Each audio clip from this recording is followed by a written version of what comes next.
Hello everyone, my name is Mr. H, and this is going to be my thoughts on the book Dune by Frank Herbert after reading only the first 100 pages. And why stop there to make a video? The reason being is that I think you learn a lot about a book and how it's written in only the first 100 pages, but you don't yet know the full scope of the story, the plot, and what happens in the rest. And I'm extremely excited about this book. It is widely regarded as one of the best science fiction books of all time, and it is being made into a major motion picture. I actually found out about it by watching people play the board game Dune, the original, online on YouTube. I watched 15 hours of this board game. It's a long game, but it drew me in, and I'll explain what really enticed me to start reading the book. And it has everything to do with the politics and the world building. There are so many different factions in play in this book. And the general premise of the setting is that it takes place on the planet of Arrakis. Hopefully I'm pronouncing that right, as I've only just read the book. And this planet is completely covered in sand for the most part. It's largely uninhabitable, and there is a limited water supply. And the setting of this book really is used to drive home the idea of the importance of scarce resources and how those resources bring people together and cause interactions. The world is used as a driving force toward interaction between the characters and the factions. Have you read a book recently in which there were multiple factions that were all competing, all really well developed, with characters with personalities that felt alive and motivations that felt real? I had not read one recently until I picked up Dune.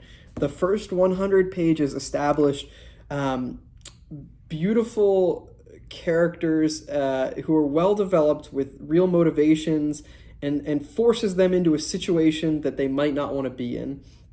And I don't want to speak too much on that, but just know if politics are your thing, if warring factions and factions with conflict are your thing, you will like this book.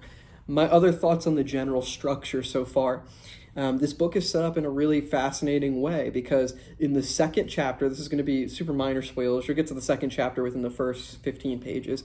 In that second chapter, what happens is they outline for you exactly what's going to happen.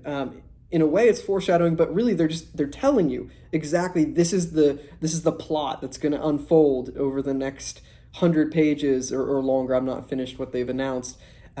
And so as a reader, you are let in on this secret. You're let in on one faction's plans, and they are deceitful, they're cunning, they are malicious, these plans that are established in the second and third chapter.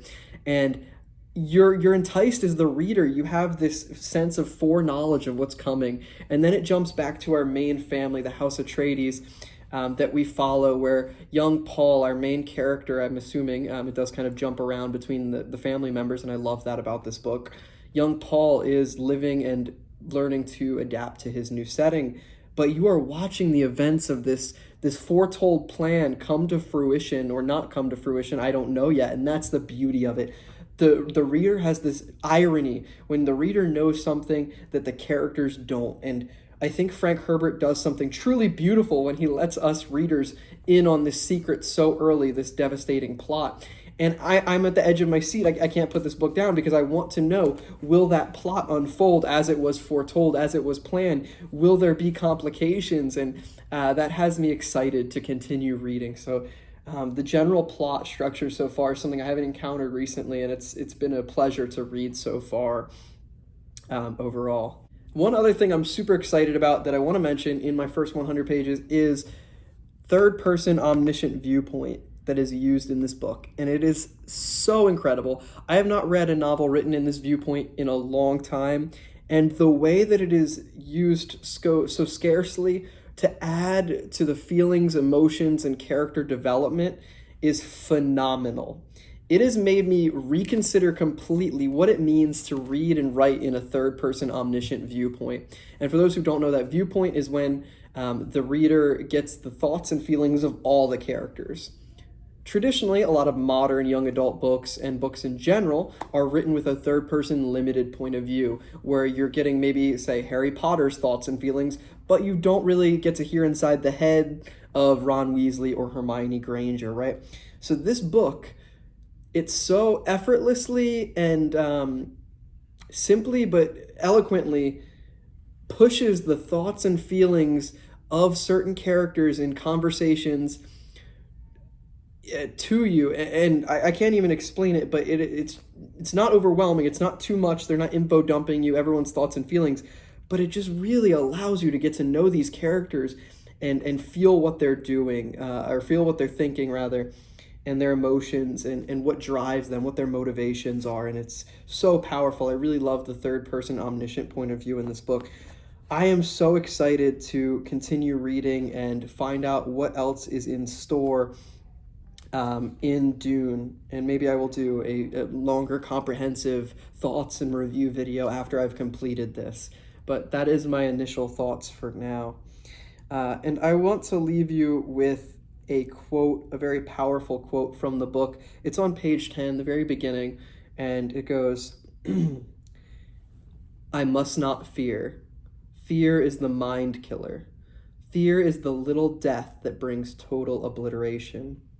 I will face my fear. I will permit it to pass over me and through me. And when it has gone past, I will turn the inner eye to see its path. Where the fear is gone, there will be nothing. Only I will remain. So, I leave you with that. Thank you very much for watching this video. Hopefully you enjoyed.